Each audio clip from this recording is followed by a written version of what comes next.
unwavering commitment to the cause of education and for steering this very important initiative. This conference is being convened to deliberate on one of the most pressing challenges of our times, which is to ensure equitable access to education for girls. This August gathering brings together the intellectual capital of the Muslim world not just to appreciate the enormity of the challenges we face, but also as a declaration of our resolve to overcome all these impediments. It is indeed heartening to observe the synergy towards our shared vision in this gathering. Distinguished delegates, the pursuit of knowledge is a sacred duty for every Muslim, regardless of gender, as inspiring message was preached in a society which was still in darkness and even in denial of the basic rights of women to exist in the world. In response to these grave injustices, Islam introduced a transformative social paradigm that declared the pursuit of knowledge as the true measure of social esteem. History is witness to the resilience and determination of women who have thrived even within the limited spaces afforded to them, breaking the shackles of societal servitude and leaving their indelible mark on society. From the early days of Islam's history, al-Mu'mineen, Hazrat Khadijatul Kubra, Raziyallahu Ta'ala Anha, stood as an inspiring example of a successful businesswoman. At home, we celebrate Muhtarama Fatima Jinnah, the mother of the nation, who stood shoulder to shoulder with her brother, Qaid-e-Azam Muhammad Ali Jinnah, while spearheading Pakistan's independence movement. Muhtarama Benazir Bhutto shattered political ceilings to become the first female prime minister in the Islamic world, paving the way for women to aspire for leadership at all levels. Late Arfa Karim, made history as the youngest Microsoft certified professional at the tender age of 9 years only. Today, dynamic politicians like Maryam Nawaz Sharif, the first female chief minister in Pakistan to lead any province, continue to inspire women's participation in political and socio-economic future. Distinguished delegates, despite our rich legacy, the Muslim world, including Pakistan, faces significant challenges in ensuring equitable access to education for girls. Denying education to girls tantamount to denying them their voice and their choice, while depriving them of their right to a bright future. In Pakistan, women make up more than half of the total population, yet the female literacy rate stands at only 49%. Alarmingly, around 22.8 million children in the age bracket of 5 to 16 years are out of school, with a disproportionate number being girls. Inadequate infrastructure, safety concerns, as well as deeply entrenched societal norms further exacerbate the issue, creating a cycle of deprivation that spans generations.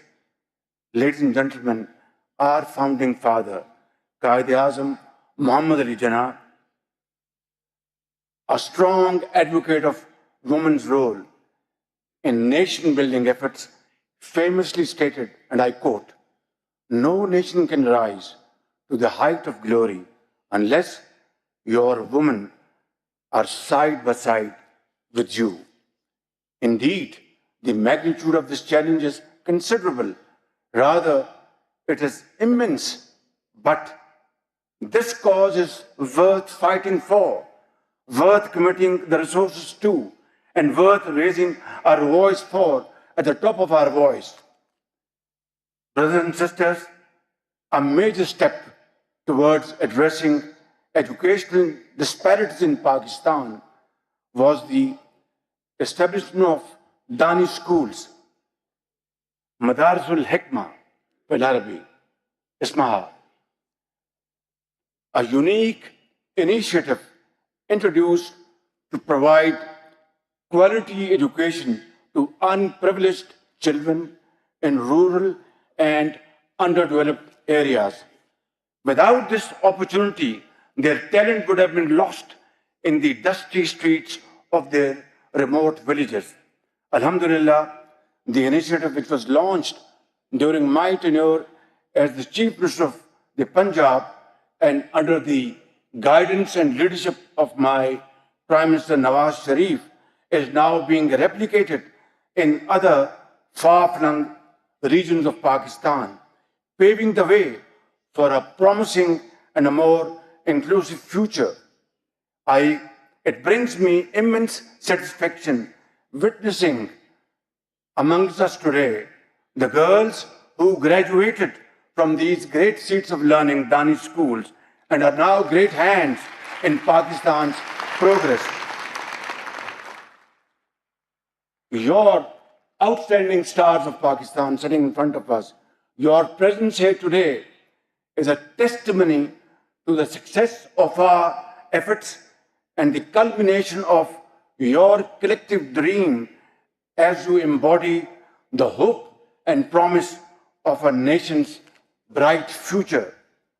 Ladies and gentlemen, through our flagship youth program, my government is committed to providing quality education, creating jobs, and offering meaningful opportunities, which include scholarships and vocational trainings in demand-driven skills such as artificial intelligence, data analytics, and cybersecurity, as well as provision of free laptops to high achievers. Ladies and gentlemen, I call upon both global and Pakistani organizations, philanthropists, and entrepreneurs to join us in creating scalable and sustainable solutions for girls' education. Over the next decade, millions of young girls will enter the job markets. As they do so, they have the potential not just to lift themselves, their families, and their nations out of poverty, but also to enrich the global economy, create new markets, and find innovative solutions to our shared challenges. We owe it to our mothers, sisters, and daughters to ensure that their rights shall be respected, their ambitions met, and that no cultural innovation would stand in achieving their dreams. Finally, before I conclude, I wish to announce before this distinguished audience that we have decided to place the Islamabad Declaration, soon to be signed, here in front of all of you, passed today before the United Nations, including the United Nations Security Council, as the collective aspirations of the Ummah. Ladies and gentlemen, before I finish, Akhwan al-Kareem, kama ta'alamoon, وثيقة مكة المكرمة التي قامت رابطة العالم الإسلامي بتنظيمها تحت رعاية خادم الحرمين الشريفين ملك سلمان بن عبد العزيز آل سعود woolly عہد الامین صاحب السمو الامیر محمد بن سلمان بن عبد العزیز آل سعود فی راحب بیت اللہ العتیق والتي وقع عليها مئات من كبار علماء الأمة تصادق على ضرورة وأهمية تعليم البنات المسلمات. آخراً أخي الكريم، نتمنى لكم جميعاً طيب الإقامة في الباكستان بلدكم الثاني باكستان، وشكراً جزيلاً، والسلام علیکم رحمۃ اللہ وبرکاتہ.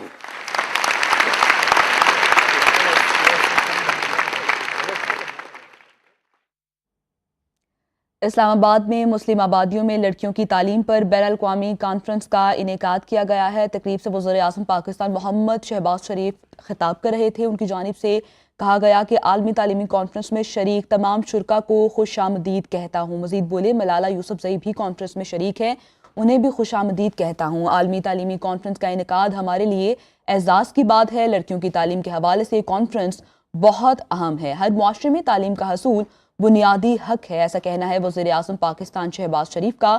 ان کی جانب سے مزید کہا گیا کہ اپنی تقریر میں انہوں نے حضرت ختیجہ رضی اللہ تعالیٰ عنہ کی تجارت کے لیے کی گئی کوششوں کا حوالہ بھی دیا ہے. آپ کو بتاتے چلے اسلام آباد میں مسلم آبادیوں میں لڑکیوں کی تعلیم پر بین الاقوامی کانفرنس کا اہتمام کیا گیا ہے. 2 روزہ یہ کانفرنس ہے جس کا آغاز آج سے کر دیا گیا ہے.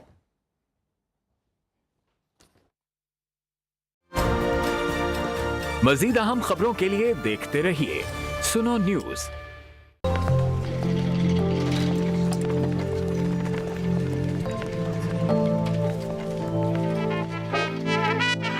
میری سپر پاور لوگ سمجھ نہیں آ رہے یار. Wait I show you. Camera on کرو. وہ سب وہ دوستی کی سپر پاور. جیس میری سپر پاور.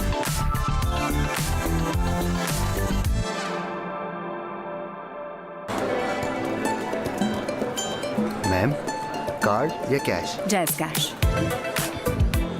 بناؤ جیز کیش سے پیمنٹ آن دا گو کو اپنی سپر پاور.